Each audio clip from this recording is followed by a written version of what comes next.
Hello, everybody. Welcome to this episode of It's the Pictures. We are episode number 186. My name is Evan Crean.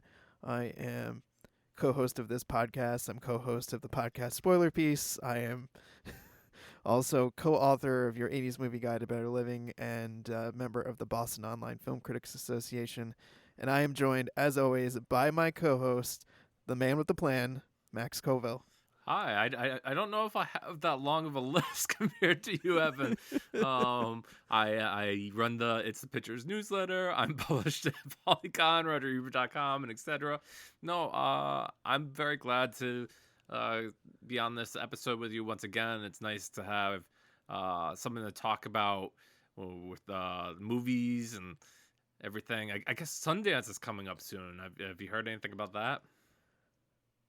No, I have not been keeping very good track of Sundance this year. Normally, I kind of have a lot of stuff on my radar from it, and this year I totally have, have not been keeping up. What about you? Is there anything playing at Sundance that you're excited? Or are you gonna do the thing where you buy some tickets here and there this year to see some movies? I tried. I went on the Sundance website, and I was like, oh, maybe I'll purchase my tickets. Not only did they raise the prices, which is ridiculous. I think it's like $35 for an online ticket pass. Woof. All the winning categories that I would normally buy tickets for were already sold out of digital ticket reserve seats, and I was just like, I don't want to spend $35 to take a risk on a film that might not be good. Whereas at least if the winners kind of call out stuff that's going to be at least reasonably good. Because when Sundance was digital during the pandemic, I covered it for 2 or 3 years, and there's a lot of bad movies that It's true. that play at Sundance. Yep. It's true. I mean, I only covered it 1 year digitally, but I saw a lot of stinkers. We threw a lot of crap to get to a few good movies that I ended up seeing. Yeah, I was thankfully, it's sometimes you watch Sundance and you're like, oh, good, I have just a movie that's an hour and a half, and you're like, this is bliss. Because when you run into something that's 2 hours and 15 minutes and it's bad, then it's oh goodness. Yeah, and $35 is a pretty high price to entry. I mean, that's possibly double what you would pay in the theater if you were going to see something for first run, which is nuts to me. And Right. we all know that theater prices are high on their own. Yeah. And I mean, I think last year I ended up buying some tickets, and I saw the National Geographic movie Sugarcane that came out, the documentary. Yeah. And that ended up being well received, and I saw A Real Pain through the screeners, but Nice. and that might be Oscar nominated for Best Picture, but at least definitely Best Supporting Actor it's looking like. So I mean, I saw some buzzy films anyways, but I don't know. It's a big ask to just oh, here's $35 on a film that may or may not be good. Yeah, that's true. I mean, don't get me wrong. I mean, there's people who do it all the time. I mean, there's lots of film festivals, lots of people just taking a chance on a movie that they haven't heard anything about. But there is reward, but like you said, there's risk, and you have to weigh the risk versus the reward as you are doing, like any sane person would do, Max. So no worries and no judgment from me on that. No, I'll just watch some movies from the Arrow sale.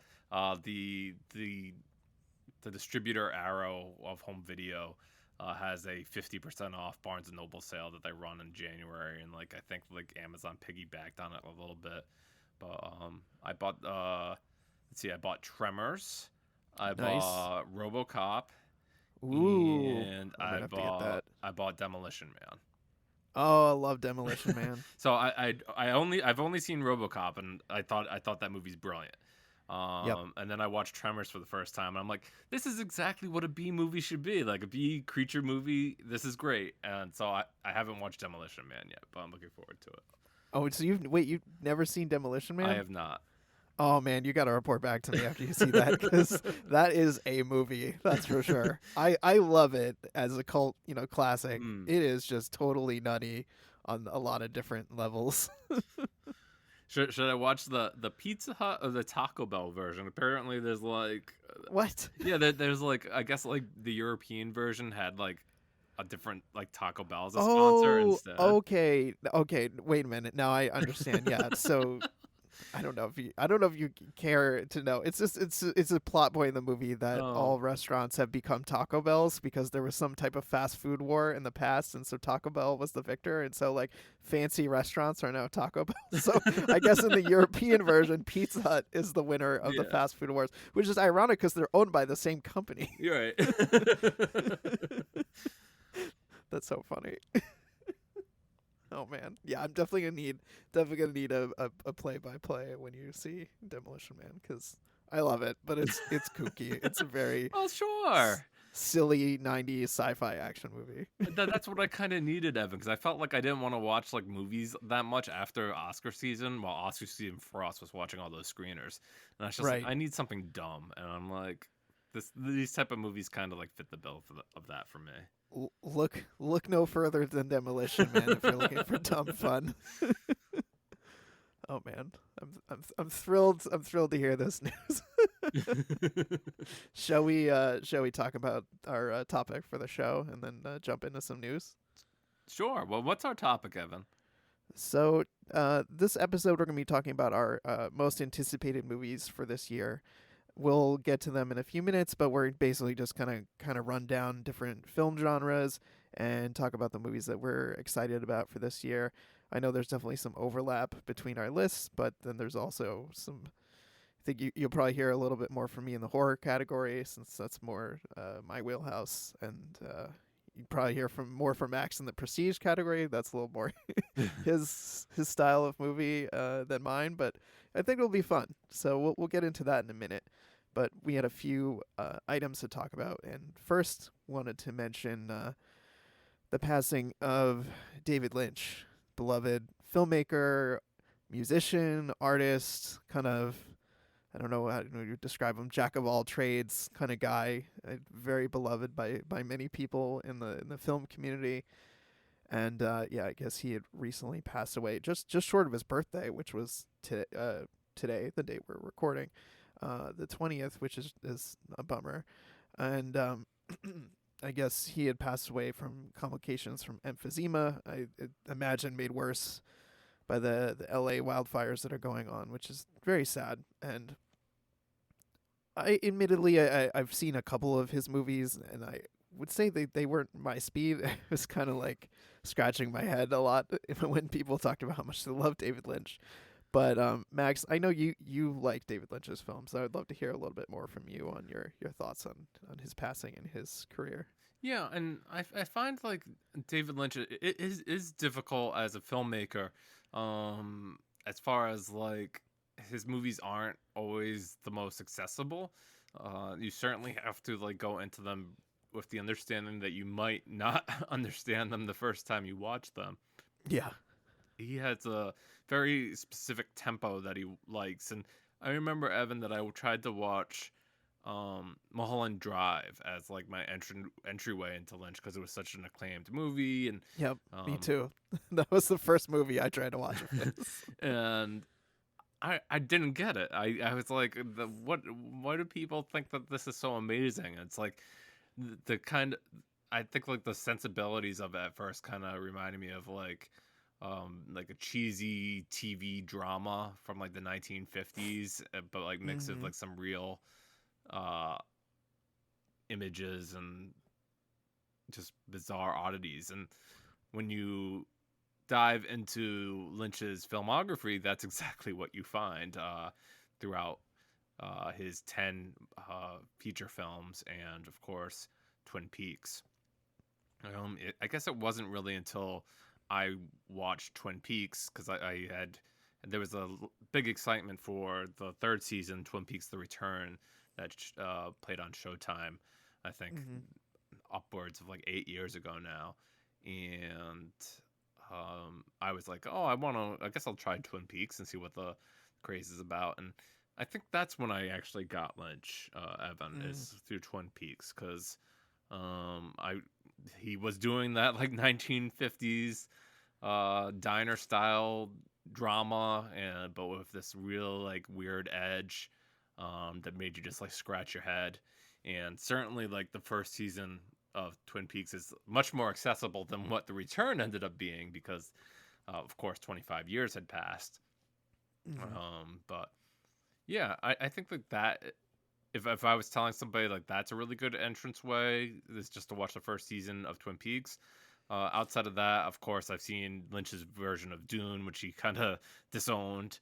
I watched The Straight Story on Disney Plus. That's available there just right after Lynch's passing, and that's a pretty fun story. It's about an older gentleman who wanted to see his estranged brother after his brother suffered from a stroke, but he can't drive because he's elderly and he's not uh, going to be giving a license. And he doesn't trust people who drive a bus because he's a World War II veteran. I see. And so he decides that he's going to take his John Deere lawnmower the like 200 miles to Oh boy. see his estranged brother. So it's like this big road movie with on his John Deere mower. It's based on a true story, and yeah, that was pretty touching, and you could see a lot of Lynch's directorial style in there as well. Yeah, there's still some movies that I haven't seen, Evan. I have a lot of his movies. I think like stuff like Inland Empire. I haven't seen. I haven't seen Wild at Heart. Yeah, so there's still some Lynch that I have to explore, but yeah, if you haven't really loved his movies before, maybe something like The Straight Story or Twin Peaks season one would be an entranceway. Or if you just think he's too weird and you can just appreciate what he did for the genre, and maybe he's not for you, that's perfectly understandable too. So yeah. Yeah, that's kind of how I felt. I mean, I can only I think I've just seen Mulholland Drive and Blue Velvet, Hmm. and I thought I just always kind of thought maybe it was just too out there for me. But I don't know, maybe there's something else out there that I should see now that he's passed to see if get into it. Yeah, if you want to see like his Dune adaptation that you've seen, like uh Denis Villeneuve's Dune, it's funny to go back and see it, and it has, of course, Kyle MacLachlan's in his big like star-studded role as like his first lead, and I think it has like Patrick Stewart in it and Yeah, Sting, of isn't course. So Sting yeah. too? Yeah, that's cool. All right, well, rest in peace, David Lynch. Thank you for your impact on the world of film. You will be missed. And I guess that's also an unfortunate transition to talking about the LA wildfires, which we mentioned very briefly, and David Lynch and his health taking a poor turn after the wildfires. He had to be evacuated. But yeah, so wildfires have been raging in Los Angeles, and they have consumed so many homes, businesses. So many people are unfortunately homeless right now because of them, and that obviously includes a lot of actors, celebrities, which is just absolutely tragic. You just reading stories from people of all walks, from just average people to actors, celebrities, icons who have lost their entire homes, and you see photos of the devastation, and hearing about how they've lost all these valuables and mementos from their careers, and it's just really freaking sad, and it's just awful, and I just hate that that is something that people out west have to deal with constantly, is these horrible wildfires, which just destroy homes and leave people homeless, and also they're hazardous to people's health from all the smoke and ash and everything.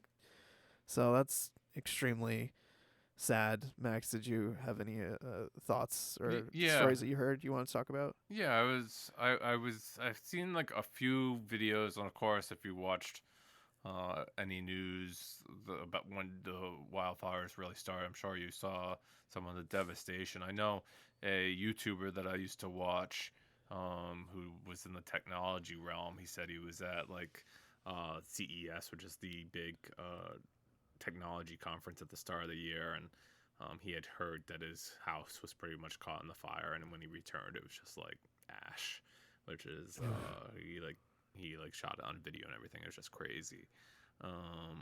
And then I was just keeping up with certain things, like I guess director Guillermo del Toro said that like his bleak house was in that area, and that people were like evacuating the items before like any possible fire could go there, because he was just like so concerned. And it's just like how much history was probably lost in all those fires and businesses, and it's just a terrible tragedy.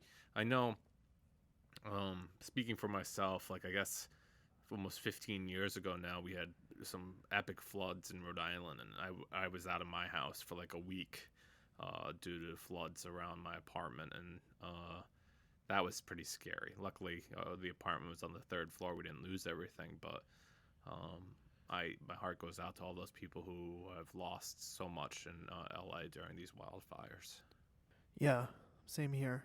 And also, I've just been incredibly grateful that family that we have in the LA area have not been touched by this. So glad that they've been able to stay safe.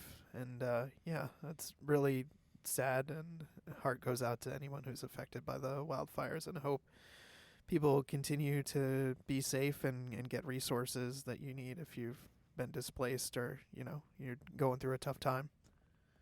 Yeah, I've seen like certainly if you want to help out, I've seen like GoFundMe had like a big thing on their front board about that was going directly to families affected by the wildfires. And I know plenty of people are using the platform to seek out help, and certainly if you can try to help whatever you can, or just let people know that certain people might need help. That'd be great.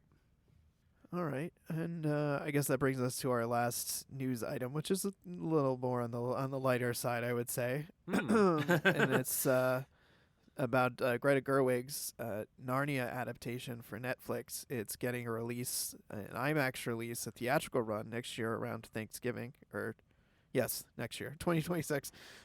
Since the new year started, I feel like my brain is discombobulated with years and times. And like how when you're always like used to writing, the date, and then the next year comes and you have to remind yourself, okay, it's the next year. I need to Yeah. write that. That's kind of what I'm talking about here. No, I But yeah, totally get it. And like it's funny when you see like the number 2026, you're like, "Oh, that's like so far from now." And then it's like, "No, it's not." no, it's not. It's next year. But yeah, so that's big news. Obviously, since Netflix doesn't, it's getting I believe a 2 week exclusive run in IMAX before it's going to Netflix. I think it might even be like in IMAX and then in theaters before it hits Netflix. But I mean, this is a big story for a couple of reasons. One, it's a big adaptation. The Narnia franchise, that's a big deal. And then I think in others that Netflix doesn't often give its movies a theatrical run or even a big theatrical run at that.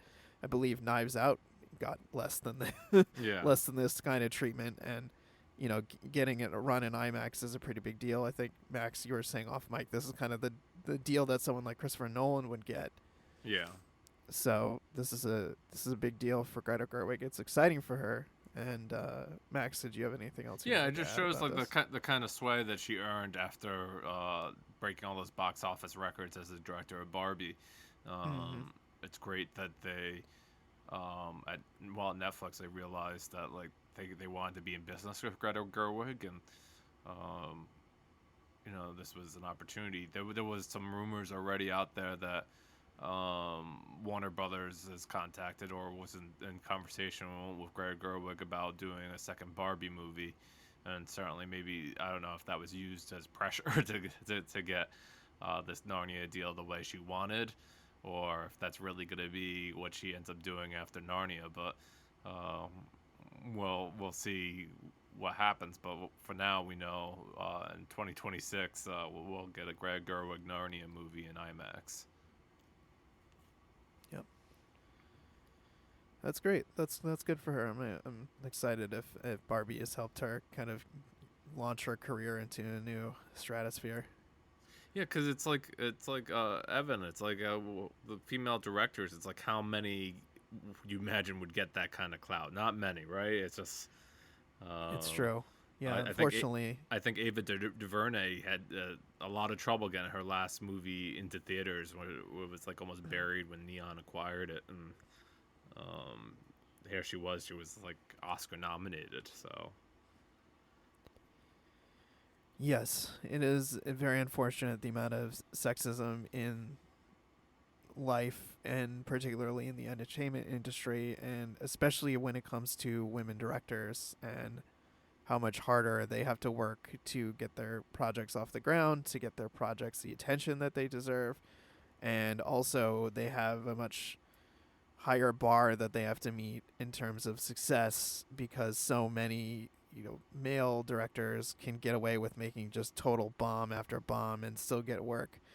Whereas traditionally, like women, if they make a movie that bombs, and then it's, they have a really hard time securing another project of similar size. yeah. So yeah, it sucks, but great for Greta Gerwig, and that's exciting. All right, So I'm excited to get into our anticipated movies, Evan. yeah, yeah, me too, Max. You want to just? I guess we'll just go down our genre lists here. You want to start with action movies that you're looking forward to that are coming out this year? Sure, and like we're gonna pretty much do it like we used to do it here on It's the Pictures, where we're gonna go through different categories.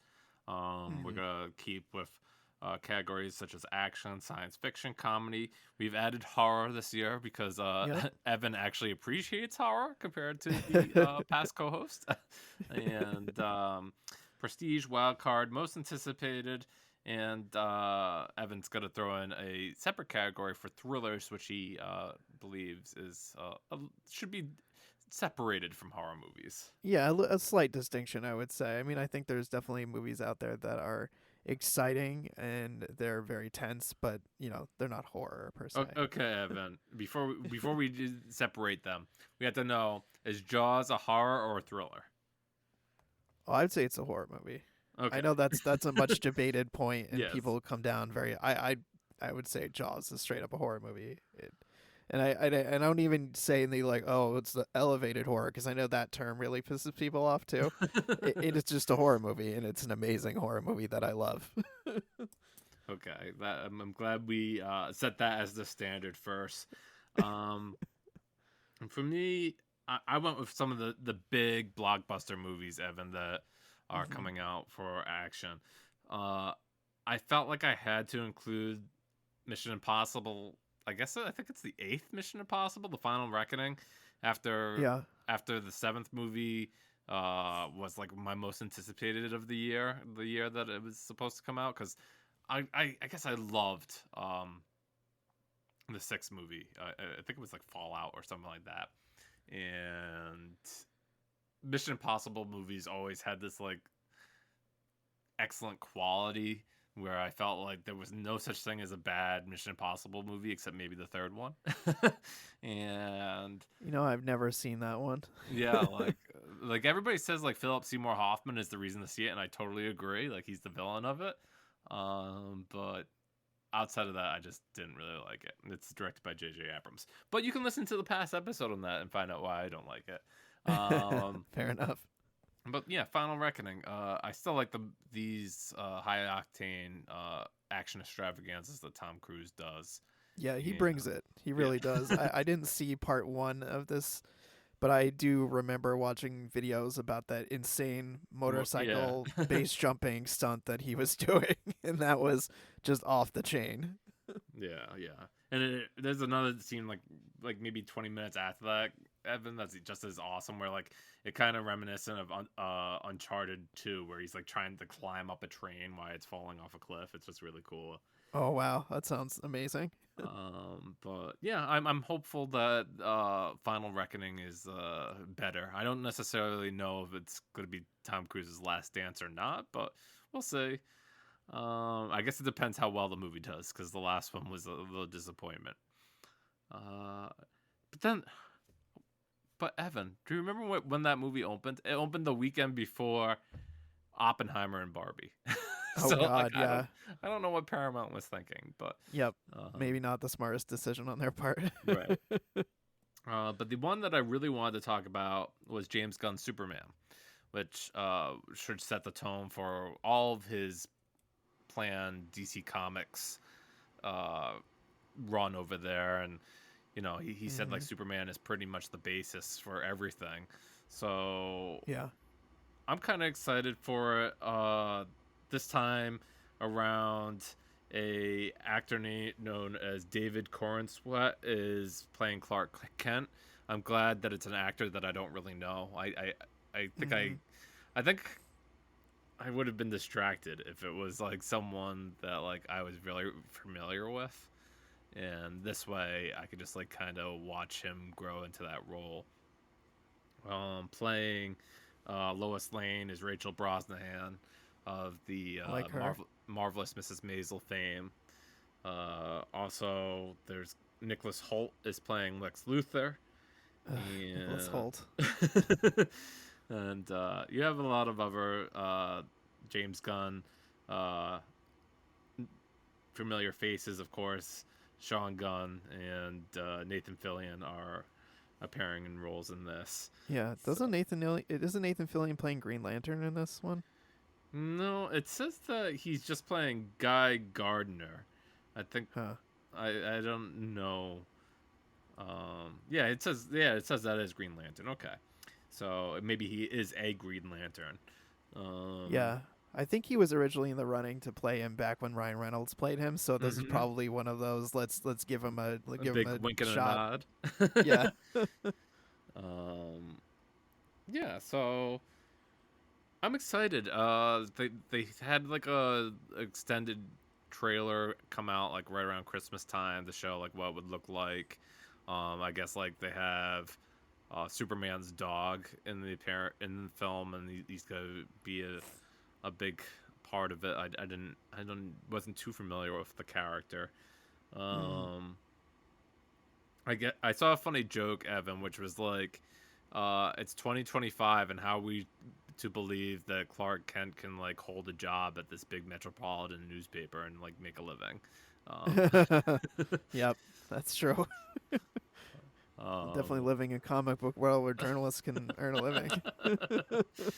um, but yeah, I'm excited for it. I mean, I like Superman in general, which is funny because on another way, I think like his character is broken because he's too powerful. Like as far as like comic book characters go, like I tend Right. to like lean towards the more realistic portrayals of like Batman and Spider-Man, which is why I think that they're generally more popular. Is because like people can see them as like everyday people, whereas Superman is just like, you know, here's a guy who's powered by the sun, whose like biggest weakness is the strange planet rock. Right. Yeah. Or someone who is like also as powerful as him, or like a clone from him, or it's some other thing like that. Okay, he can fight an evil version of himself. Right.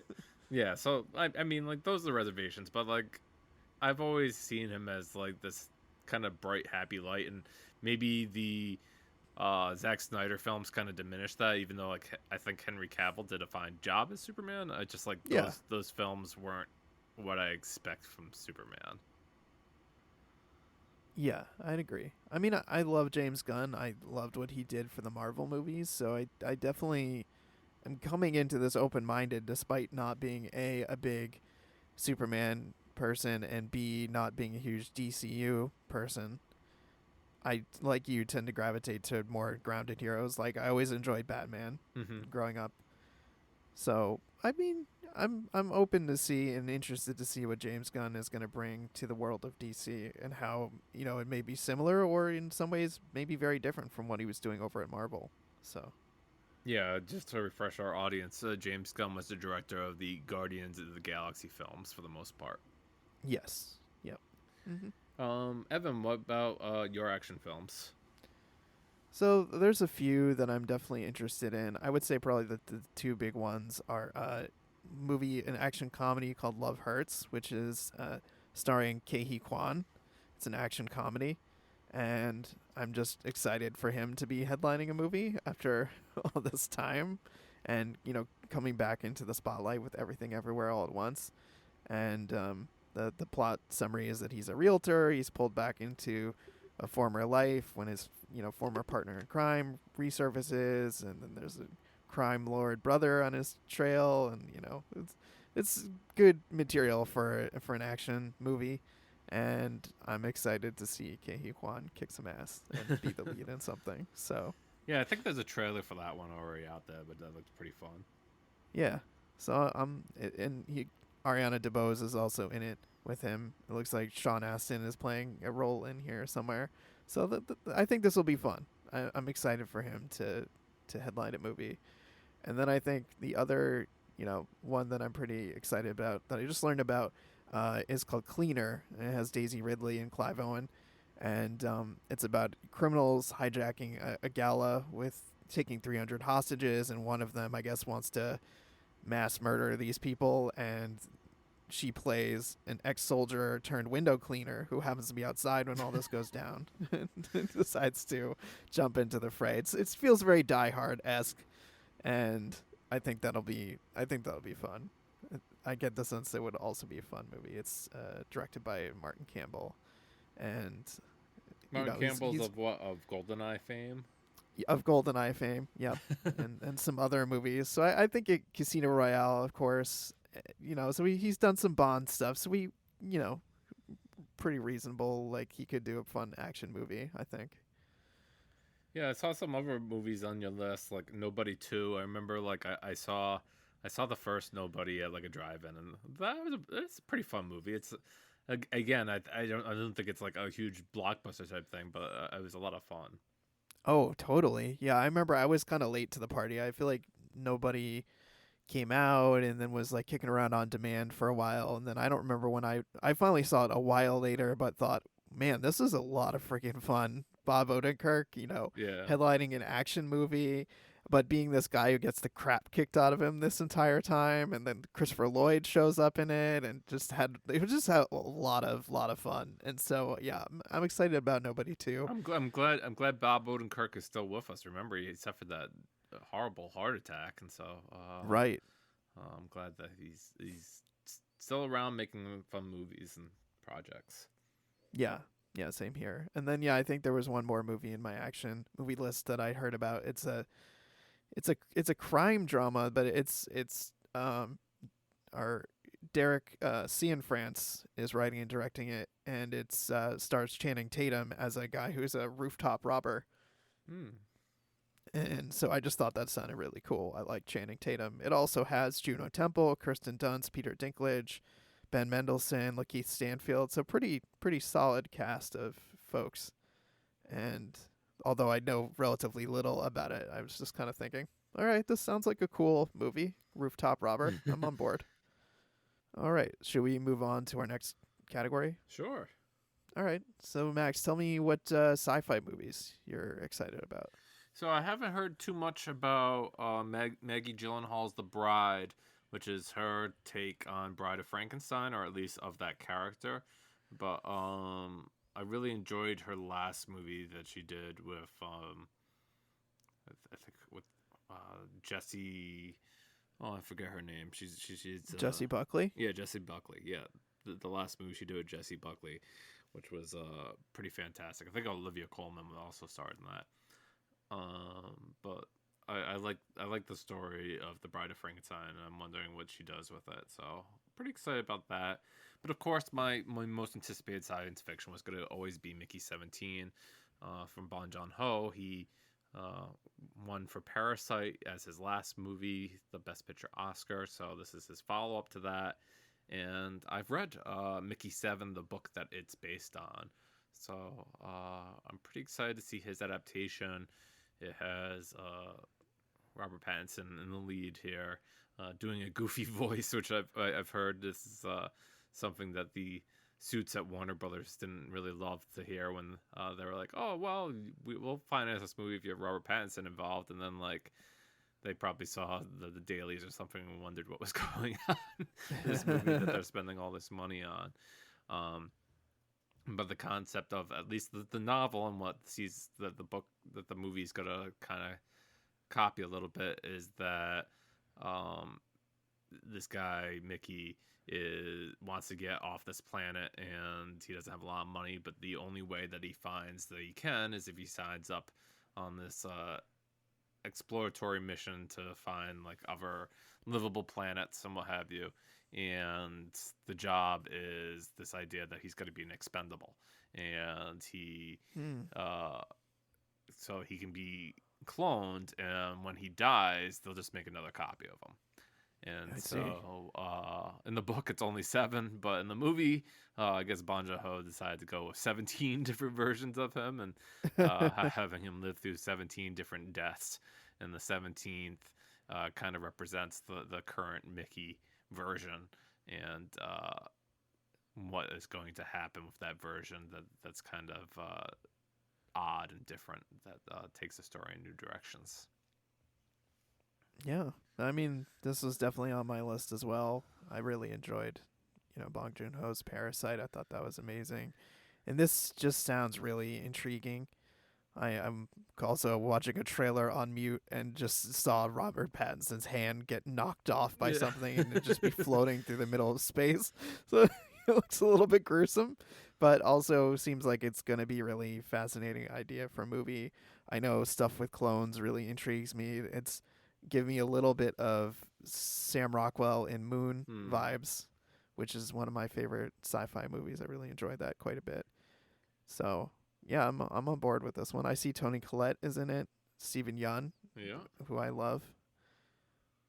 So yeah, Yeah, but Mickey 17. so you were on board with Parasite, and I think I remember, didn't you like the train movie he did? Snowpiercer. Yeah, Yes. Snowpiercer. But like you Yes. you were out on Okja, because I remember I talked about that No. one. Yeah, I was not a fan of Okja. um, But I did like Snowpiercer and I did like Parasite. I thought those were both great. So I'm on board with this one for sure. all right, and since I did science fiction, what do you have? I also had Mickey 17. But I had 2 other movies that I read about that sounded really interesting. One is called Love Me, and it stars Kristen Stewart and Steven Yeun, and it's a post-apocalyptic romance in which a buoy and a satellite meet online and fall in love after the end of human civilization. So that sounds maybe a little bit weird, but I'm for it if that involves Kristen Stewart and Steven Yeun, because I love both of them, and I'm excited about the idea of them acting opposite each other. Yeah, I think they just released a trailer for this one recently too, and it's being distributed by Bleecker Street after it premiered at Sundance last year. And I remember like, oh, a Kristen Stewart movie, that'd be nice to see, and of course it was instantly sold out. So I haven't gotten a chance to see this one yet either. So I like the 2 actors too, so we'll see how it actually is. Right. Yeah. It's a little bit silly of a premise, but I dig them, so I'm in. And then the other one I read about is called Ash, and this is has Isa Gonzalez and Aaron Paul, and the summary is that a woman wakes up on a distant planet and finds the crew of her space station viciously killed. Her investigation into what happened sets in motion a terrifying chain of events. So that just sounds creepy and weird and my kind of sci-fi. I mean, obviously, I love horror, but I also like kind of creepy sci-fi too, where it's like dystopian or just a little bit, freaky or very high stakes kind of stuff. Like Sunshine is one of my favorite sci-fi horror movies just because it's so high stakes. Mm-hmm. And yeah, life or death stuff is what's so scary about space. So we're gonna do comedy next, Evan. Why don't you lead the conversation with your second one there, and then we can go into the other one a little bit together. Sure. I've been talking a lot too, so I want to hear. No worries. Yeah. So yeah, we'll start. So this is a movie I was saying before that I can't remember if it was on mic or not, but it's a movie that I found out about in the course of, doing research for this episode that I was just all in on because it just sounds so much fun. And I think that's mainly because it has Jack Quaid, who I love. It also has Amber Midthunder, who I think is amazing. And it's called Novocaine. And the summary here is it's an action comedy. And when the girl of his dreams is kidnapped, a man incapable of feeling physical pain turns his rare condition into an unexpected advantage to in the fight to rescue her. And I just think this sounds like such a fun premise because Jack Quaid can be very humorous and silly, and I think he's great in Star Trek Lower Decks. But I've also loved him in other things that I've seen him in, like the new Scream movies. I liked him in the and I think he has a great sense of humor, great comedic timing, and I think it will be fun to see him in this kind of action role. But being kind of a tall, thin guy getting the crap kicked out of him, I think will make for a good action comedy. Yeah, no, I saw this trailer the other day, Evan. Before I saw Better Man, which I'll talk about later, but it does look Mm-hmm. very funny. Where like he just like gets put through hell, and he's like, "Ow, that hurts," when he can't really feel pain at all. Yeah, So exactly. I think it's a fun idea for. I mean, it kind of conjuring up like Crank vibes to me, but mm. probably won't be so insane because it's not Neville Dean and Taylor. So the other one that we both kind of looked at and wanted on our list, I guess, was the third entry in the Knives Out franchise, Wake Up Dead Man. Yeah. And this one, part of the fun is to see who is going to join Rain Johnson and Daniel Craig. Daniel Craig playing the lead, Benoit Blanc, on their new murder mystery. And you have another star-studded cast of Josh Brolin, Andrew Scott, Kaylee Spaney of Alien Romulus fame, and Mm-hmm. you have Glenn Close and Jeremy Renner, Mila Kunis, Kerry Josh Washington. Brolin. Yeah, Yep. Gerald McCormick, Thomas Hayden Church. Ton of people in this. and we'll find out which one of them, or if it's all of them, right? Like the Murder on the Orient Express, to see if they all do the murder. Um, but Mm-hmm. yeah, I enjoyed Glass Onion. I think it turned into like too much of a cameo spree at some points. It's just like, oh, look who's there, look who's there, kind of like too much of what Marvel kind of does sometimes. But it was still really fun. Uh, I remember Janelle Monáe had a fantastic performance. She played like two parts in the film, and just a lot of fun. Yeah, I love Ryan Johnson. He's one of my favorite directors working right now. He is I don't think I've seen a movie of his that I've hated. I think I've loved all of them. And I've really enjoyed this franchise. I thought the first Knives Out was fun. I personally like Glass Onion even more than the Oh, first okay. Knives Out. And I love the way that he can take a very kind of rote genre that can be very predictable, like a whodunit, and make it into something very fun and still make it feel fresh. Especially if you've seen Poker Face, which is basically kind of like his take on Columbo. Mm-hmm. Yeah, I like that show. And With it's Natasha also that Lyonne. yeah, it's a lot of fun, and I just think he's a very clever writer, and he is great at taking things that in other hands would feel very just boring and rote and been there, done that, and makes them feel fresh and fun. I mean, I think that's why of the new Star Wars movies, his is my favorite because I feel like it really took the franchise in some interesting directions that I was sad didn't continue when J.J. Abrams picked things back up in the Rise of Skywalker. All right. Let's go into the new category, which is horror. Ooh. And yeah, I'm actually looking at your horror list, Evan, and I'm surprisingly familiar with all those films. I thought maybe you'd pick like a like super scary like Shudder film that I haven't heard of yet. Um, It's funny, Max. A lot of those I don't often find out about until they're about to come out. mm-hmm. Like, I'm on the Shutter email list, which is I think is part of like a larger like AMC list since AMC controls Shutter. But then yeah, I don't often find out about Shutter movies until like a few weeks before they they come out. So this is yeah, definitely a more mainstream list, but I try to kind of think of some of the more mainstream horror movies that I'm really excited about. It looks like you and I both have 28 years later on our list, which obviously the sequel, the third in the franchise to the 28 days and the 28 weeks later, and Danny Boyle is back for this one, as is looks like Alex Garland as well, and we've got This the this the this wasn't this wasn't even on my radar until I saw the trailer that they released for this like a few weeks ago, and I was just like, yeah, this is a good trailer. I don't know, it just like set the mood really well, and I guess the stars like Jodie Comer and Aaron Taylor Johnson and Ray Fiennes, and I don't know, like Danny Boyle and Alex Garland have this great connection, right? You mentioned yep, Sunshine earlier, and they right, collaborated on that together. So yep, um, yeah, this yeah. looks really rad. I still haven't actually watched a trailer for this, and I feel like I Oh need to because I mean I was all in anyway because yeah, I love 28 Days Later. It's one of my favorite horror movies, one of my favorite zombie movies. I think it's so well done. I also really enjoy Danny Boyle as a filmmaker, so I was excited to hear that he's coming back for this. As you mentioned, the cast is I don't love Aaron Taylor Johnson, but I do no, I really don't like Ray either. Fiennes and Jodie Comer, so I'm excited that they're in this.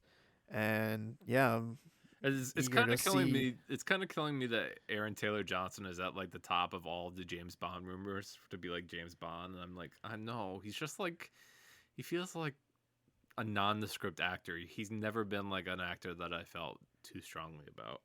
I feel like I've seen boards with more charisma than him. Like he's so stiff and so wooden to me. I don't get it. I don't get the appeal. Handsome, yes. Muscular, yes.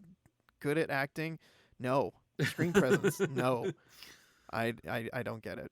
Fine, whatever. But I'm sure that we will overcome with this movie. I'm sure it'll still be good in spite of Aaron Taylor Johnson. Yes. So yeah, I'm on board for 28 years later. I'm excited. I would say probably of the horror movies coming out this year, I'm most excited. But like you, it also wasn't even kind of on my radar. Like I remember vaguely a long time ago hearing that Danny Boyle was going to do another one of these, but I completely forgot about it until they released that trailer a few weeks ago, and then I thought, oh, okay, this is coming. That's exciting. You Yeah, got me all and excited about it. I don't think I remember like Weeks as being like this like really great movie. Like Days, yes. The Yes. Weeks, maybe not. Maybe a little less. No, yeah, I don't remember much of anything of 28 Weeks Later, but I do remember 28 Days Later because Danny Boyle, Alex Garland, like you said, quite the combination. Killian Murphy, great performance. Hmm.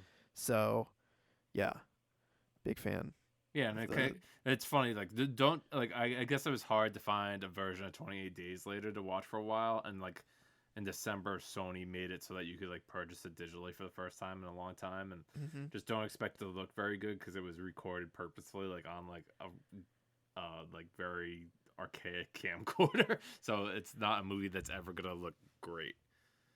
Oh, yeah. I mean, I bought it on Blu-ray Oh, way back in the day, so thankfully I didn't need to go searching for a oh copy yeah, of it. yeah. It's probably worth like $100, you know. Probably. So yeah, so obviously we're excited about 28 years later. Some other movies that I'm excited about. There's a Megan sequel coming out this year, Megan 2.0. That was a really silly, campy, fun horror movie about Megan the killer doll that really took people by storm and by surprise how much fun they had. That was a Blumhouse one.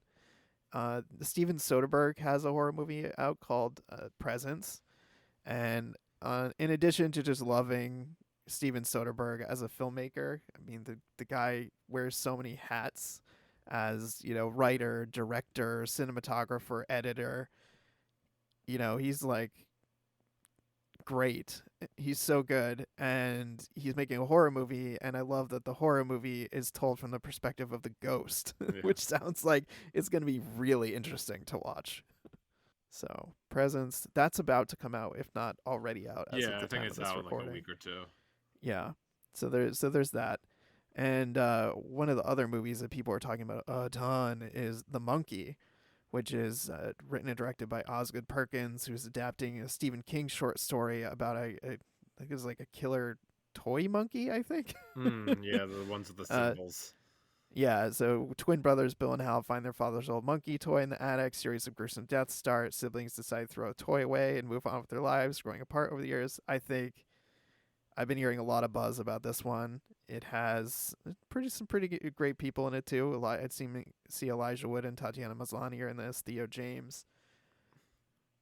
I've also just there's just been a lot of fun marketing around this one. Like they sent an email recently that was like a description of the Red Band trailer with like redacted parts of the trailer written out, well, and I just well, thought that was really fun. Osgood Perkins, of course, was the director of Longlegs, and they had a very like uh, great marketing campaign for that movie too. I feel so. Maybe this is an extension of the Longlegs marketing campaign. Yeah, could be. I wish I liked Long Legs better. I feel like so many people talked about it, and then I finally saw it. And I was like, "This is the movie that people love? Are you kidding me?" Yeah, I didn't like it either. Yeah, not good. But hopefully the monkey is better. So yeah, I think that's our horror. So why don't we move on? Max, tell us about some of your prestige picks for this year. Okay. So it looks like Celine Song, the director of Past Lives, is coming out with a new film. This is a another like three-person love triangle, which it seems like this is going to be a theme for her and her husband, who, um, if Past Lives was about their lives, and then he went and was the writer of Challengers, another thruple. It seems like they're both going to talk about thruples and their lives. Yeah, I guess And they got working out some therapy through film. yeah, Materialists stars Pedro Pascal, Chris Evans, and Dakota Johnson, and I guess it's about a matchmaker's lucrative business is complicated when she falls into a toxic love triangle that threatens her clients. Ooh, okay. So we'll see how that is. I really loved Past Lives. That was that Celine Song kind of Yeah, it was brought a that. really great movie. Yeah, brought that to Sundance, and then throughout the year, it just received a lot of love. And um, I hope people have had a chance to see that one, because it's just like it's like understated but beautiful, and really great film. The other one I wanted to mention before, like my big prestige movie, was, I guess, like the Safdie brothers kind of split up to do different things, and this one is by Josh Safdie, and it's called Marty Supreme, and he's working with Timothy Chalamet as his lead, and I guess like Gwyneth Paltrow is in this.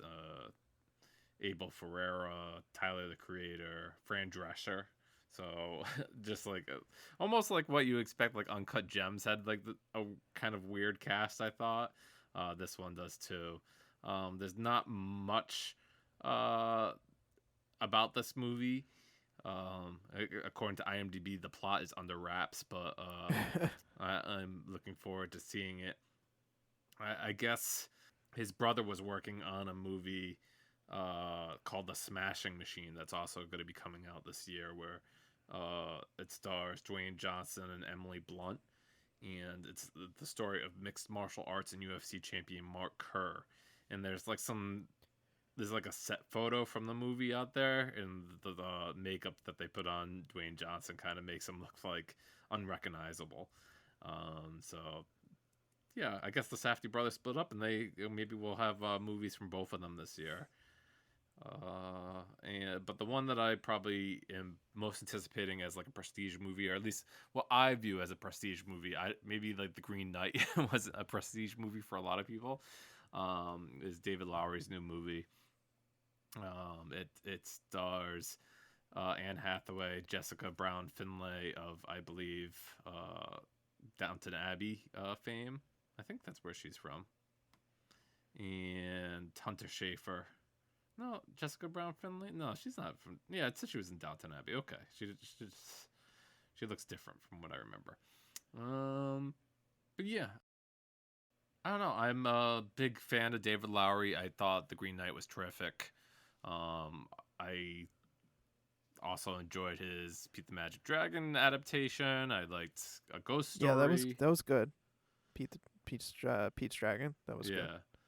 Um, The Old Man and the Gun is the movie with Robert Redford he did a few years ago. So I've been a big fan of his work for a long time, and um, I'll be interested to see what he does here with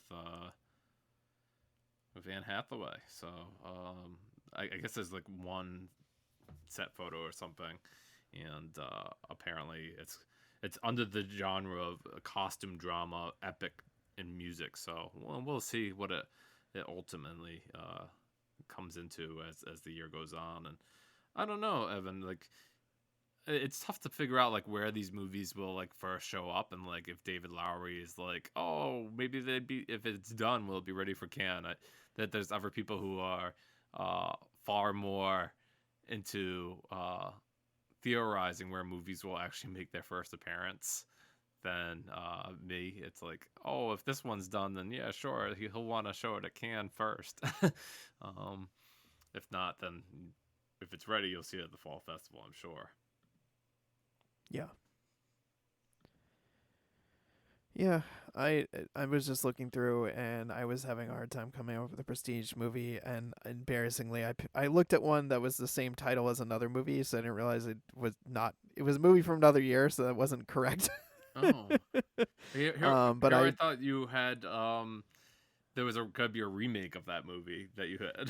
It's like, no, I we had the same title as a different movie that came out that sounded much more interesting than the actual movie. So I'm gonna pivot and say that my new pick is actually a movie called My Dead Friend Zoe, which is a dark comedy. It's a war drama kind of movie, and it has Sonequa Martin Green, Natalie Morales, and Ed Harris. It also has Morgan Freeman, and the premise is that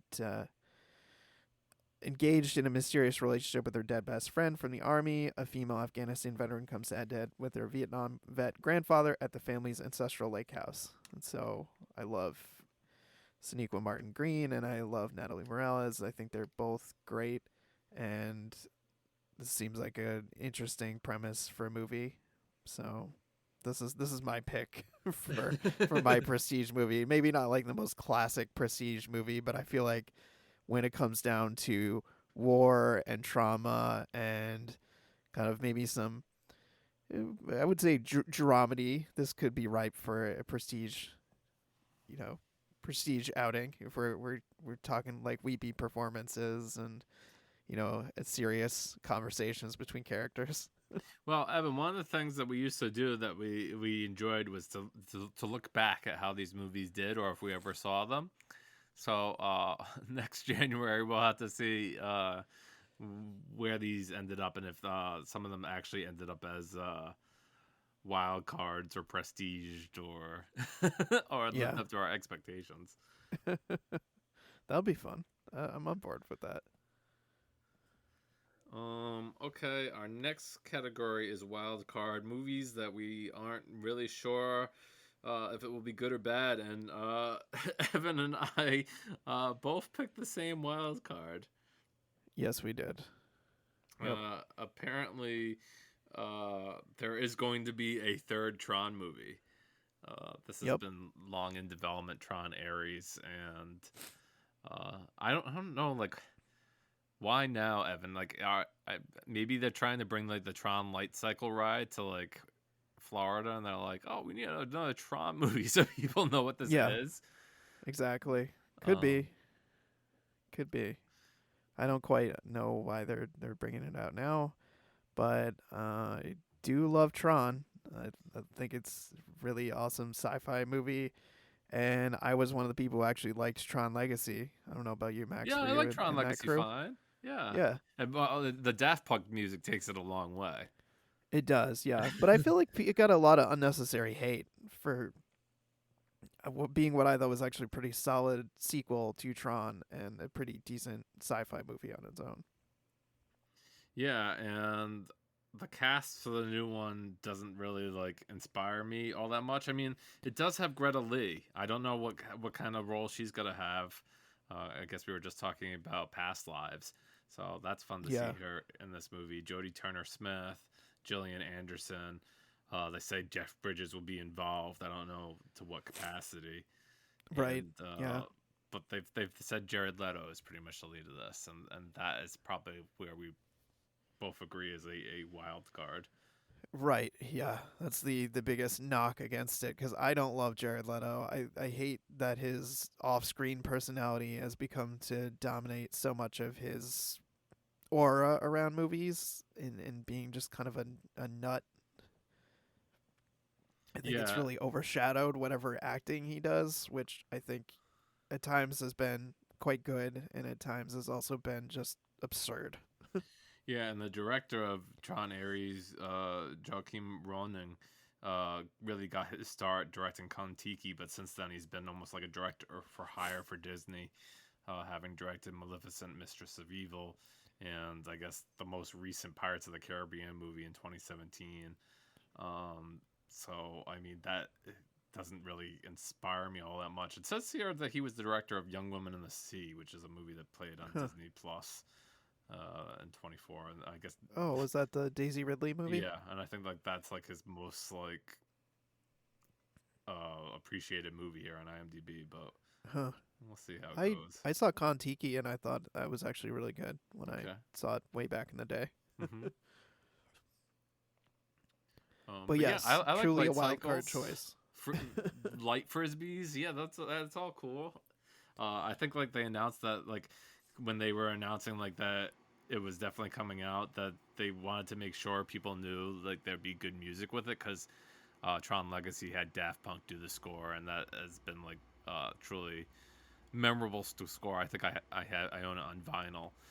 But they announced at the time that the Nine Inch Nails would be providing the music for Tron Ares, so at least they'll have a good score. I would say that's kind of the fun of Tron. Yeah, sorry I had to mute myself because I was coughing. Yeah. I think that's part of the fun of the Tron movies is that they're very atmospheric. So you want a good score. You want very strong visual effects. Because let's be honest, like writing has never been the core strength of these movies. Hmm. It's never been, really great dialogue or like really amazing story. It's more about the really awesome special effects, visuals, art direction, etc., and just the atmosphere that's created of feeling like you're inside a video game world, inside a computer. What would that look like? What would that feel like? Yeah, I guess my question nowadays though is where do we separate Trent Reznor and Atticus Ross from what Nine Inch Nails is? So Yeah. I guess like does a Nine Inch Nails soundtrack mean like he's gonna bring Nine Inch Nails sensibilities to it, or is he just gonna bring Trent Reznor and Atticus Ross sensibilities to it? Because I think those are two kind of different things. Yeah. Yeah, I'd agree. All So I right. guess we'll find out. All So right. you added a category here, Evan, I right? did. Thrillers. I went a little bit off book. So there were two. I would say these were more thriller than horror that I was interested in. Funny enough, some overlap with previous conversations. So one is Black Bag, which is Steven Soderbergh's other movie that's coming out this year, and that's it, the plot summary is when intelligence agent Catherine Woodhouse is suspected of betraying the nation, her husband, also a legendary agent, faces the ultimate test of whether to be loyal to his marriage or to his country. We've got Kate Blanchett and Michael Fassbender, two titans of the spy. Well, I mean, two titans like in terms of like acting, but I think it would be really interesting to see the two of them together. Steven Soderbergh knows how to make a really taut thriller. He's done the spy thing before. He's done heists before. This is all kind of like his wheelhouse. So Yeah, I'm I a little think bit I'm more excited for Black Bag given the cast. I mean, some of it kind of looks like Mr. and Mrs. Smith, but we'll see what's kind of twist Soderbergh could bring to it. exactly. I know at the bare minimum, even when I don't like love his movies, I feel like they're just really solid. Hmm. Like I can't think of too many times I watched a Soderbergh movie and been like, oh, I hated that. Not common. So yeah, Black Bag, and then the overlap also with the other movie is Companion, which also has Jack Quaid in it. And It's a psychological thriller. it's funny. It's funny, Evan. Like, so the twist of this movie, I guess, is like the lead lady who was in that movie that you liked with Hugh Grant. oh no, Heretic. I Yeah, almost said Heretic. Yeah, Hereditary. Heretic. She was in Heretic. Like Yes. when I first saw this trailer, I didn't get like she was supposed to be like a robot or like a companion robot. Like that's where the title comes from. Yeah. And like I was like, oh, this is just weird. He's doing like weird shit with this girl, like making her have a lot of pain. And like some people were like, oh, it's strange. Like this movie's now existing in a world where like Megan exists. Well, not that two Android movies can't coexist. I mean, AI is the big conversation on everybody's mind. So I'm sure we're gonna get a lot more of these. So Yeah. I guess that's what surprised me about it. hmm It, and as I mentioned, I love Jack Quaid. I've seen the trailer for this, and it just looked really interesting. So that's how it ended up. And it's from the creators of Barbarian, which is one heck of a movie if you haven't seen it. Yeah, I like that movie quite a bit. Yeah. At least the first So half. yeah, it is a very different movie in the second half. You're either kind of on board with that or you're not, but it's pretty bonkers. So I imagine this movie might be similarly bonkers, which is how it ended up on my list and why I felt like I needed to kind of spin out a little bit a couple of thrillers that seemed like they'd be really cool. But I think that probably brings us to our most anticipated movies. And Max, what's your most anticipated? Well, for me, if Guillermo del Toro has a movie that he's working on, that is normally pretty high on my list. Maybe I wasn't as high on his last feature because I knew it was almost a remake of another film that I had seen before.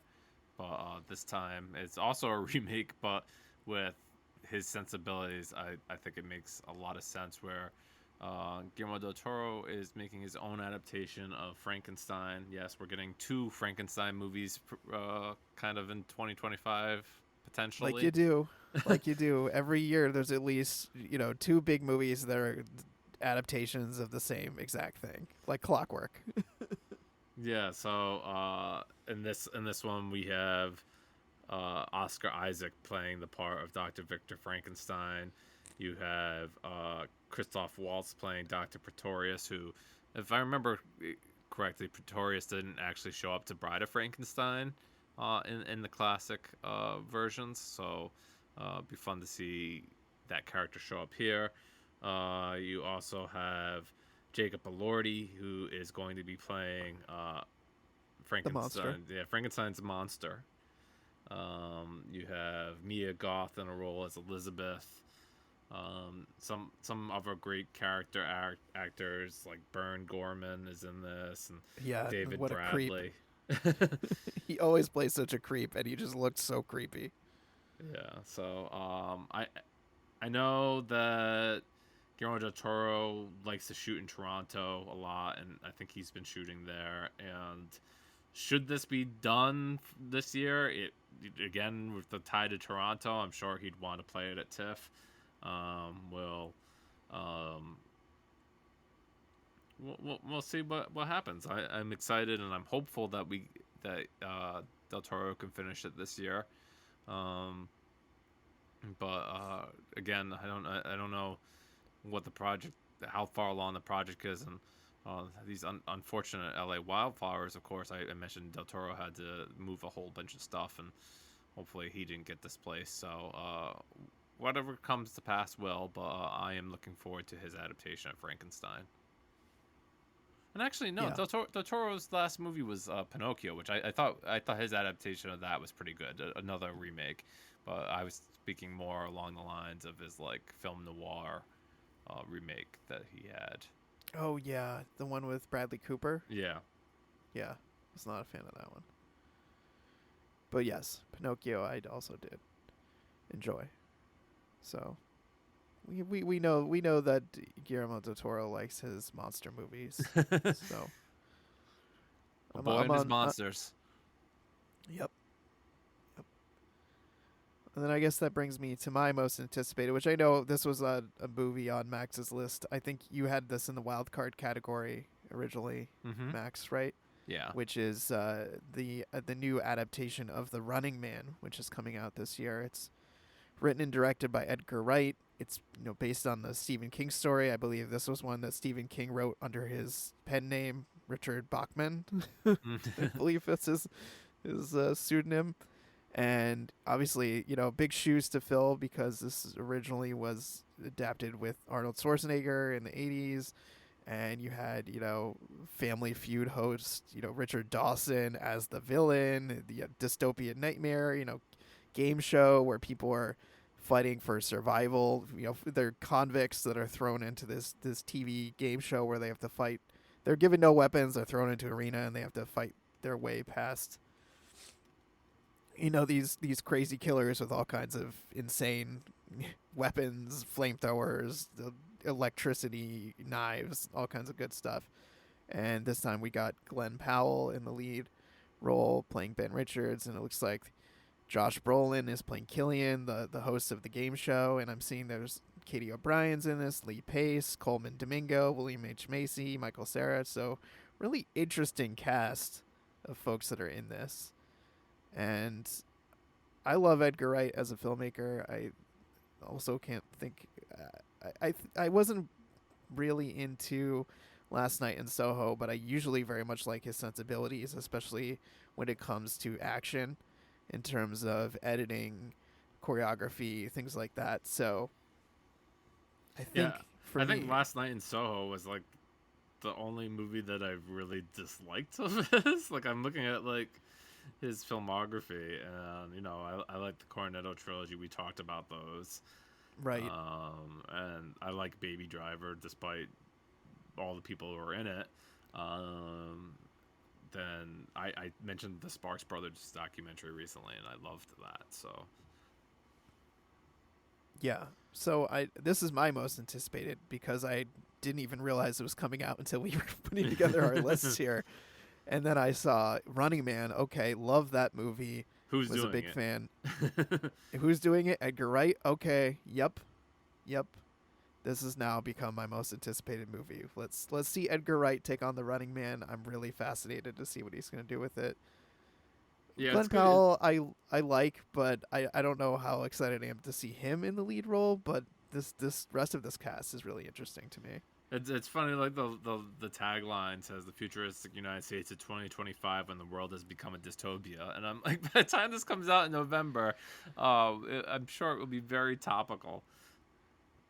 Yeah, I'm worried it's going to hit a little close to home by the time we it comes out, but I guess we'll see. Um, So yeah, that's our most that's our anticipated. list. Yeah, Yep, that's we our most. as always, Evan. I like to say, like, if you've heard us talk about a film here and you're really like you find, oh, I might be interested in that, we encourage you to look it up on Letterboxd, IMDb. Look out when it's coming out, and when you can find it yourself. I'm sure. Uh, get excited about film. Yeah, look forward. Pencil these movies into the calendar for later in the year because you got to give yourself something to look forward to, right? Yeah, but Evan, for that token, I think you picked a lot of movies and some of your categories that were coming out pretty soon. Like Love Hurts is coming soon. Mickey 17 is coming pretty soon. Mm-hmm. Novocaine, I think I saw a trailer for Presents and Black Bag. Um, the Monkey. So a lot of stuff that's coming pretty soon. Yeah, that's true. I mean, we were working off a list from Vulture of movies that were coming out this year, and I think as the year went on, that list got sparser and sparser Yeah. because there's lots of big question marks throughout the year. There's a little bit inside baseball, listeners, but basically, as the year goes on, studios will shuffle around their release dates for movies, so stuff might end up further out there, or when you start getting to like October, November, December, sometimes studios decide to push things way out, sometimes even into the next year. It's highly variable. So yeah, a lot of the stuff, as Max mentioned, is stuff that's coming out soon because that's more likely to keep its release date, so we know it's coming out this year for sure. Versus question mark on some other titles. Yeah, like we could sit here and tell you, oh yeah, we're looking forward to Wicked Part 2, now called Wicked for Good, but that's coming out next Thanksgiving. Right. Um, or like I thought, like, I am kind of excited for what Marvel's take on the Fantastic Four will be. So, uh, first time I've ever been excited for a Fantastic Four movie, also in July. Yeah. I mean, I think the other piece too, Max, is we've only have so much time to talk, so I definitely whittled this list Mm-hmm. down, and there were a lot more lit things on it. Like Fantastic Four was definitely on my list. The new Captain America movie. There were a few other action movies that were on my radar, but I just thought, you know what, let's keep it a little Yeah. tighter. All right. Should we combine and do our outro? Sure. Yeah, let's talk about where you can track us down. So remind me again, Max. We are on Twitter, X still, where it's the Pick Pod there, Yeah. right? Are we still posting there? Occasionally. Okay, That's how I use my access to X these days, is through that account. So if you gotcha. need me there, that's the best way to find me.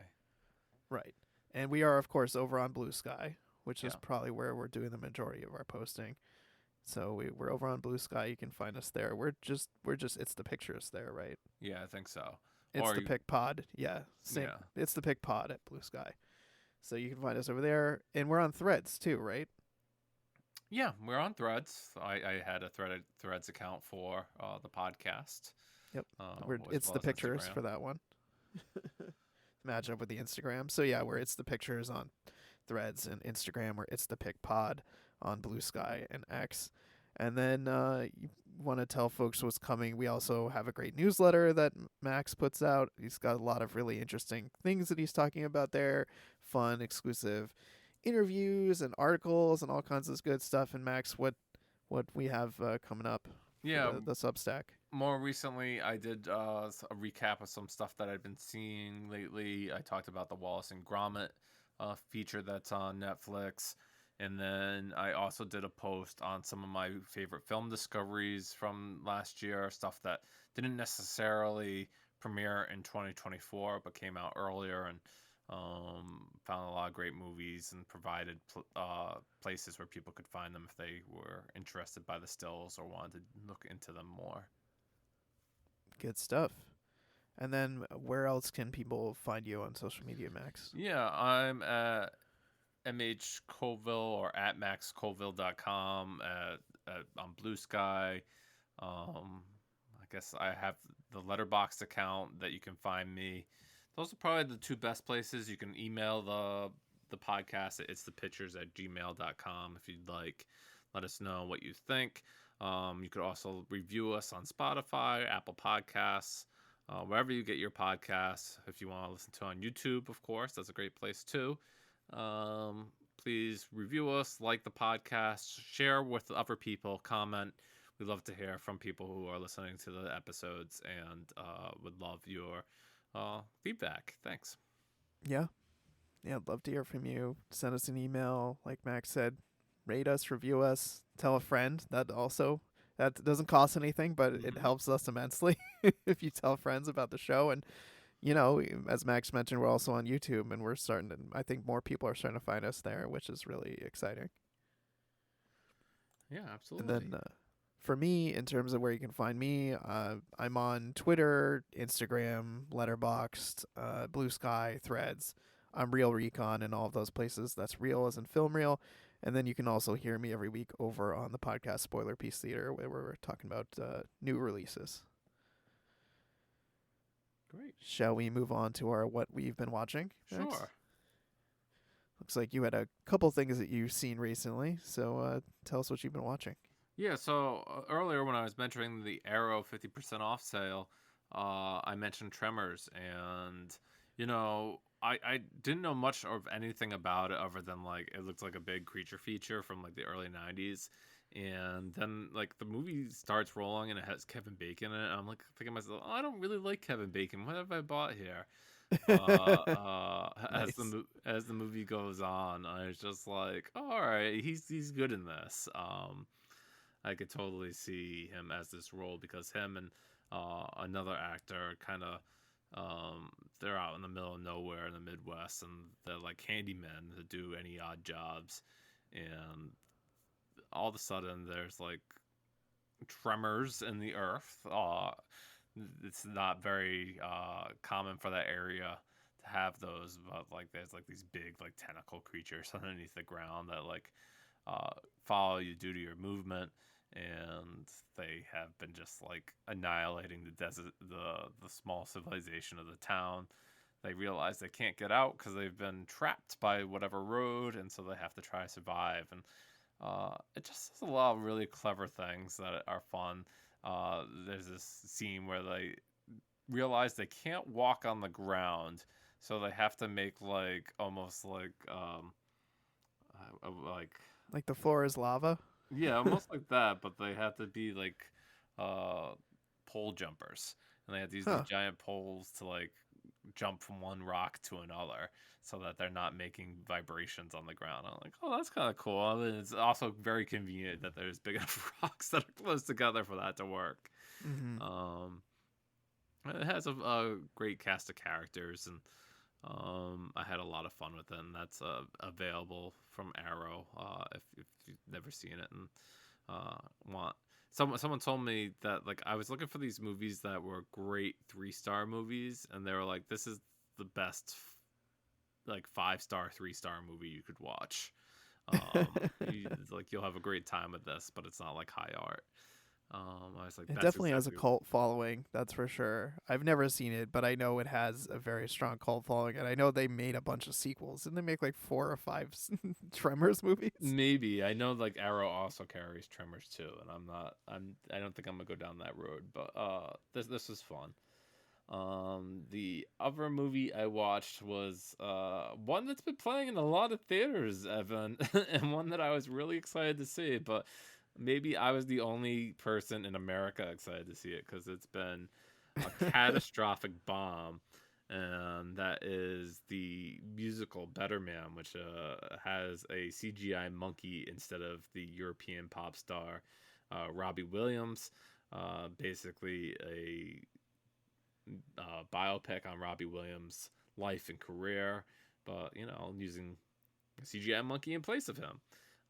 You learn about his past, um, his relationship with his father, his turn in the boy band Take That, that was big in Europe, and then a little bit of his solo career, his addiction problems, and his ultimate finale there, if you will. And you know, I have no idea who decided that this was a good movie to finance. Because like from what I've heard, it's like it costs like $110 million, and like then Paramount, because the writer's strike and everything, was just looking for something to acquire to like have like a movie in theater, Yeah, so they paid like 25 to 30 million for it, and like I don't think it's made like more than 4 million in the U.S. Like it's just done abysmal business. that's rough. And like I was like, when I was in the theater, I was like, oh, I know kind of a few Robbie Williams songs. Like I liked him more than just like his big American hit Millennial, which Millennium. I think that's where most people like know him, is that when that song was like on, um, what was that talk show on MTV? No, Total Request Live. Oh, that's how Oh, old I am. TRL. I Yeah, was like, yeah, was it Millennium on was on TRL? that. I'm like, oh, I can't wait to hear that song in the movie. And guess what? Millennium does not appear in the movie Better Womp Man. womp. Like, how does the most like the song that Americans would most know him for not appear in this movie? And I looked it up, and apparently he hates the song, so it would never appear in his movie. But I'm just like, even like people who might just like have a passing interest and they go see this movie, they might not know any songs. Like maybe they could have like gone out of the theater and said like, oh, I remember that one tune from like 25 years ago, but you don't even get that. And I was just like bewildered by like all the people who thought this movie was a good idea, and like who they thought like they could market to this to in America, because I don't know, Evan. It's like if like It sounds that's puzzling. yeah, like let's pretend like instead of Timothy Chalamet, you had a monkey and like a complete unknown. Like even then, like people would know like Bob Dylan's music, and like maybe you could get away with that. But like Yeah. this is like nobody knows who he is in America. People have said like the monkey looks scary, and it's definitely He an R. does. It's an R-rated movie. Definitely, it's not like a family movie. Yeah. Who is this movie for? I think is the real takeaway here. And it sounds like it wasn't even really for you so Yeah, I much. thought it was for me. Like I was like, oh, this is cool. This is gonna be a good time. And then I was like, this is even for me. And No. Who is it for? If not me, then who, world? yeah. So I don't know. I imagine that will be on VOD in like a week. So if you haven't seen it and wanted to, you'll probably see it at home very quickly. That's what happened when I bought the ticket, Evan. I was like, oh, there's only gonna be like one or two $5 Tuesdays where I could go see this movie for $5 and like in the theaters because it's gonna be out really soon. So I was like, I Yeah. better get my ticket to go see it. Yeah. Well, at least you only paid $5 for it, Max. Yeah, but I was really disappointed, Evan. Like I wanted to see it before You're like like, it was still too much money that I paid. like I wanted to see it before like we cast votes for like awards ballots of the last year. I was like, oh, this seems like a fun movie. Like what a wild concept, and it just falls flat. It didn't do it for me. Well, I'm sorry, my friend. Sorry, this movie was such a letdown. But if you want to see like one of the best scenes in the movie, I guess Robbie Williams shared it on his account, and like you can watch it on YouTube. It's the scene that like um they do one of his most famous songs, Rock DJ, and you can see like the choreography and everything that went with it. Okay. But So Evan, Robbie Williams fans, check that out. Evan, you've watched a hit TV show that just came back. Yeah, I rewatched all of season 1 of Severance in preparation for season 2 of Severance to drop. Funny enough, I literally finished my watch, and the second season first episode dropped even somewhat early and started playing. So that's how my timing was. Like, yes, perfect timing. And yeah, if you're not familiar with Severance, where have you been? Because I think it's one of the best shows out there. But I know not a lot of people necessarily know the Apple TV shows, but Severance I think is one of the best ones that they have. And it's about a group of people who work for this mysterious company called Lumen. They've undergone this procedure called severance, where basically they have a chip in their brain that splits their personality between work at home and when they're at work. They're doing this really murky, classified work that they're not allowed to know anything about. They're not allowed to access any of their outside memories. And then, on the outside, these people have all of their lives, and, they start to intersect when they have the people on the outside, they call them the outies, and then the people on the inside, they call them the innies. The innies realize that they're just suffering horrific abuse at the hands of the company and decide, hey, I'm not going to take this anymore, so I'm going to figure out a way to, like, get Convince the my word out there. outside self that I don't want to work here anymore. Yeah, exactly. And it's really fun show, really great cast, really intriguing, creepy. I think I rewatched it because it had been a while, and then obviously the writer's strike set this back even further. So it's been a very long time between the first season, and it's been like 2 years between 3 the first years. season and the second. Yeah, long time. So definitely, if you plan to watch the second season, I highly recommend rewatching the first season because there's just a lot to keep track of. But honestly, it was fun watching it through fresh eyes, and just I've been reading about some of the fan theories about what the company Lumen is up to, and it was just really fun looking for all the weird stuff that was happening and seeing if those kinds of theories were adding up. So definitely recommend watching Severance in general, but if you're watching season 2, definitely go back and watch season 1. And I loved it just as much on second viewing. I posted this on on Blue Sky and whatnot, but I knew what was happening. I knew what was going to happen, and despite that, my heart was beating out of my chest for the final 2 episodes of the first season because it was just that intense and nerve-wracking, nail-biting kind of situation. Max, I know you're a fan of Severance, and it seems like we've both at least watched the first episode of the new season. Did you like the first episode? Yeah, I did. I mean, like, I talked to you afterwards because I knew you had rewatched season one. And I was like, oh, there's a lot of stuff here that I didn't necessarily remember happening, especially like the main plot with Adam Scott's character. That was pretty memorable. Like, I knew what was going on there, but like when it came time for like some of the other supporting characters, like I kind of forgot like what they had going on in their lives. So I need to do like a refresher after I watch the episode to find out like, oh, what happened here. Right. Yeah, I think that was some of what I didn't remember. I didn't remember a lot of the intricacies of the stuff that Lumen was up to and the kind of like abuses of the workers at this company. Yeah.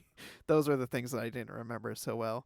But I dug the first episode, and I'm really excited to see where the rest of the season goes. And there's also, for sharp viewers, there's a very exciting cameo in that first episode. There's a whole great article that Max sent me about it that I very much enjoyed after the fact. I did not recognize this person in that role, so definitely. So check that out. And then I know we're... Did you have a waffle party? No, I did not have a waffle party.